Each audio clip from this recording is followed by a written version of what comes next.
Meron lang akong isi-share mga idol. So may ginawa tayo ngayon na Innova. So Toyota Innova ito.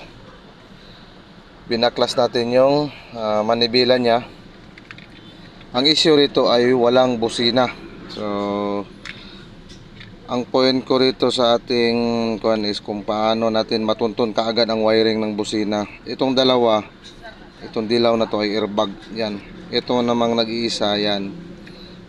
Klaro naman siguro yan. Ito ay busina. Tagos yan dapat dito.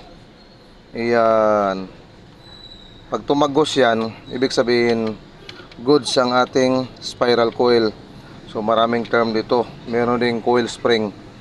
So dapat pag i-test yan, itong wire na to, tagos yan dito sa kabila. Huwag mong susundutin itong dilaw, delikado, airbag yan.